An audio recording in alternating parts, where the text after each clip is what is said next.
Morning, everybody. It's May 28th. We're starting the day with some positive vibes. I've got my Turks and Caicos shirt on, Turks and Caicos Island shirt on. As many know, that's my happy place, and it's starting to get sunny here. So I'm trying to help this vibe continue with subliminal messages to Mother Nature. So we got a few things going on today. Earnings season is well underway in the stock market. Saw a surprising jump today.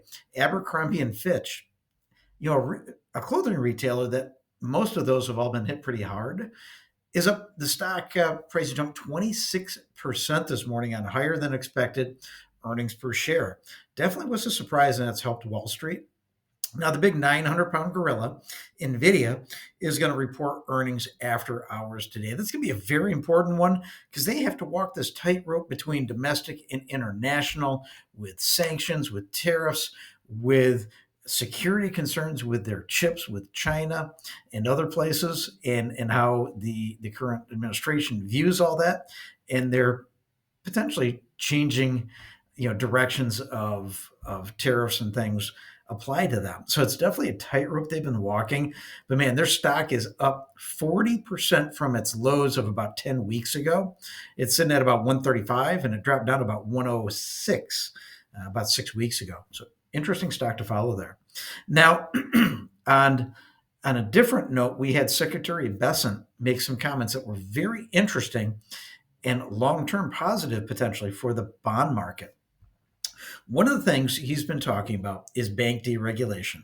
And some people have a negative connotation with that, but specifically there's an item here that is going to be very important.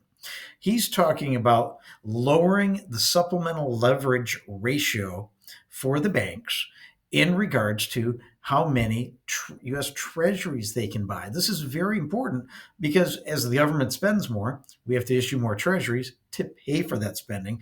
And if the banks can start to absorb some of the supply that we're concerned about, it could lower the yields and give us better mortgage rates. Now, what they would do also is increase profitability, because the more treasuries they hold, which is a very secure asset, they can increase their lending ratio. So all across the board, this can be a very positive thing. It's interesting because Secretary Bessent comes from Cantor Fitzgerald, which was the biggest bond trader in the world by manyfold. So he has a great thumb on the market and understanding how bonds affect mortgage rates and bank profitability and lending opportunity. So we're gonna really watch this. This definitely has the potential for lowering, in his words, lowering yields by tens of points, not just by singular points. So very, very important there.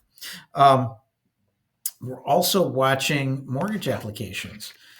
So last week, purchase applications were down 2%. Purchases were up 2%. Refinances were down 7%, both week over week. Another thing that's been talked about is the potential opportunity for Fannie and Freddie to come out of receivership and go back to public. Now, the concern in the mortgage world is because if you get rid of that implicit government backstop guarantee, the debt or the asset, that asset becomes more risky, which means potentially not as good mortgage rates. But one of the things President Trump talked about yesterday, with taking them public, they would keep the government's implicit guarantee on those. Be a very important backstop to taking them public again, and a security for the bond market to keep yields where they are and keep mortgage rates even or downward trending, not going upwards. So later today, we do get at 2:00 the Fed minutes from the last meeting. Shouldn't be anything surprising, but it has the potential to be a market mover if there's a curveball out there. Tomorrow, we get GDP and home sales. But Friday, we get the very important PCE, personal consumption expenditure. Now, the market's thinking it's going to come in month over month at plus 1/10 to 2/10. This could help us because the replacement value is going to be more than that, so we could get some traction. And if we look at the all-important shelter component, which makes up almost 40% of PCE, the April 24 mark was at 0.41%. But when we look at CPI reading for April of this year, came in at 0.39. So we could get a little bit of benefit from a slight even lowering of shelter cost in this new PCE report. So we'll keep on top of everything. Definitely been a busy week, busy weekend, and we're expecting it to the volume of purchases to increase as we're going forward. Like I said, we got some good vibes. Thinking Turks and Caicos with the weather out there. We're going to do all we can to help that mojo going forward. Scott Riley, the Market Update Desk, your original singular market news source for West Michigan. NMLS number 157524 and 616-293-2189 to reach us. We'll help you with all your mortgage needs and explain all the data. Take care.